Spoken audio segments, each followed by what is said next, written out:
Arsenal won a crucial victory at King Power Stadium by defeating Leicester 2-0. The highlight of the match? Mikel Merino, who shone intensely in the second half. At 35 minutes, he opened the scoring with a perfect head after Nwaneri crossing. But Merino didn't stop there. Just 6 minutes later, he scored again after Trossard assistance, sealing the result. With this victory, Arsenal reaches 53 points, reducing the difference to leader Liverpool. After Arsenal's victory over Leicester, the press spared no praise for Mikel Merino. The unlikely hero of the round, highlighted a sports portal. Other vehicles called their performance as a determinant to keep the Gunners in the fight for the title. Is Merino the name that will take Arsenal to the top of the Premier League? Into the minutiae of what we saw.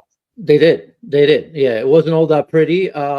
Listen, Mark, let's be honest here. I kind of enjoy that after a bad game when you're fighting and scrapping to stay, near Liverpool.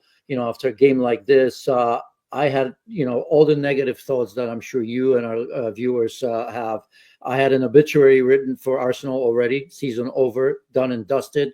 Here was Liverpool keeping the door ajar for Arsenal with that draw against Everton. And, for most of the game, Arsenal was saying, nah, we don't want it. It's over. They looked deflated. There was no tempo.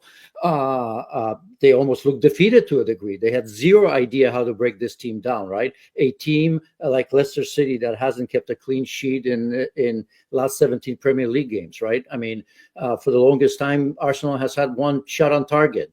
And then in comes Mikel Merino, the hero.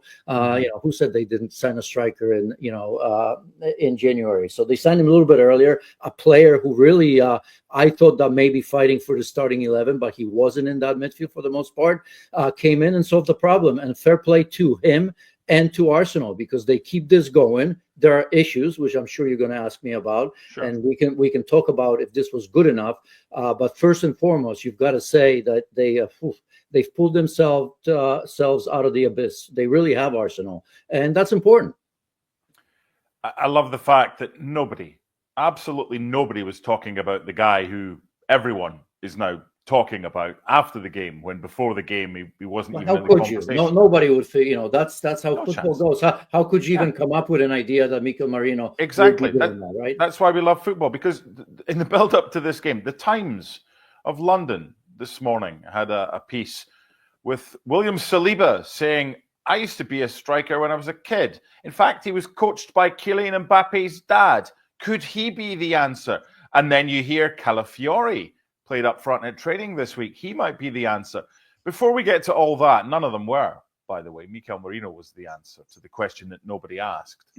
How do you think the front three that was selected did? So Raheem Sterling played on the left. Leandro Trossard was kind of given the centre forward role. And young Ethan Nwaneri played on the right-hand side. As a trio, then individually assess the performance? Well, first and foremost, my expectations were low. How could they be high, right? I mean, those three have, I'm sure, never played together, which is of course always important, right? I mean, you look at Nwaneri, who was clearly the best Arsenal player on the pitch. Trossard, as we've seen, as a number 9, we've seen him there before. He was going to drift. He still wanted to be on that left-hand side, deliver a great cross for that second goal as well. And Raheem Sterling, his best time is behind him and has been for a long, long time.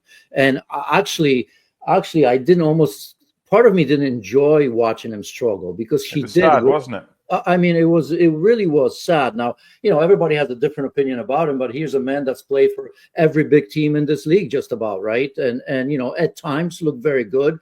Remember his early days where he struggled because, scoring was an issue for him. Once he moved to Manchester City, there was a time that he was very, very good. But today, when the team really needed him, right? Because that's the key issue here, that, there's virtually nobody to play. He really, really struggled. And had they drew this game, we would have been talking not just about Arsenal, but about Raheem Sterling. And perhaps, that's where it stops right now, because they found a way. But yeah, that didn't look cohesive. That didn't look great, because it couldn't. How could it?